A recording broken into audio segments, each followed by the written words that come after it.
When it comes to sports trivia, the ultimate trick question is surely this: who won the 1919 Stanley Cup? Alas, it is also a question rooted in tragedy, for as the Montreal Canadiens and the Seattle Metropolitans played for Lord Stanley's mug that year, the series ended up being cancelled. And so it was that there was no decision, that there was no winner.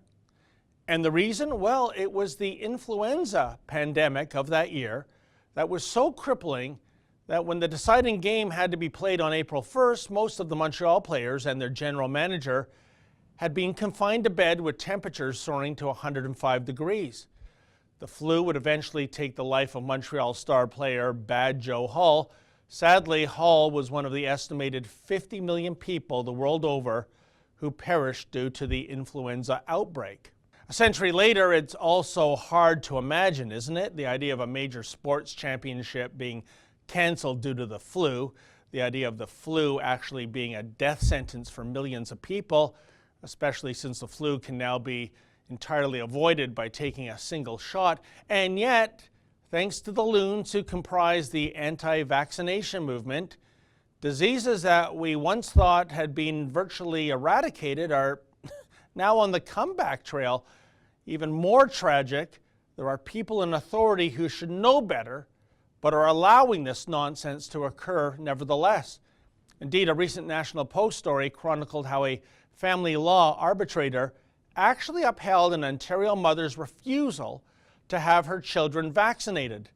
The arbitrator believed the factoids provided by a leading advocate in the U.S. anti-vaccination movement, someone who says vaccines do more harm than good, even though the science clearly shows otherwise.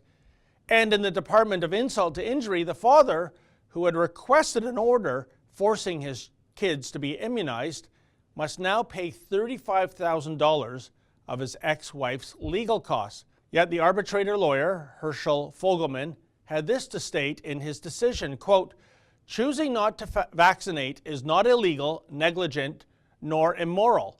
It is a personal choice. I am unable to find any risk to the children if they remain unvaccinated. Further, I am satisfied on the evidence the vaccines may pose additional risk to them," end quote. Amazing.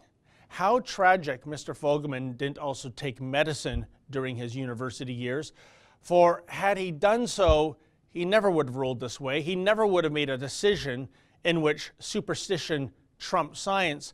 And in a form of perverse irony apparently lost on both the mother and Mr. Fogelman, as the arbitration hearing proceeded, both children developed whooping cough. You can't make this stuff up. Meanwhile, New York County has declared a state of emergency over a measles outbreak and is seeking to ban unvaccinated individuals from public places. In January, Clark County in Washington state also declared a state of emergency over a measles outbreak. I could go on and on. The fact is that anti-vaccination madness is being perpetrated out of sheer ignorance and preposterous conspiracy theories.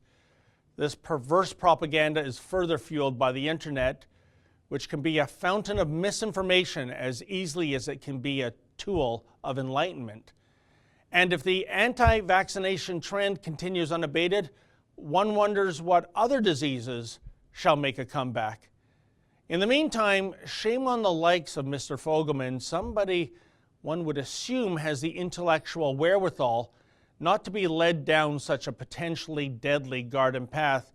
Oh, and P.S., I know how impassioned those on the anti-vaxxer side can be, but I beg of you, spare me your rhetoric and harebrained theories. I am simply not interested. Besides, I'm already far too time-pressed dealing with those kooks who think the moon landing was faked and that 9/11 was an inside job. For the Rebel.media, I'm David the Menzoid Menzies. Hey folks, you may have heard the Rebel has a new app. Please go to the App Store, download that app, and take the Rebel with you wherever you go.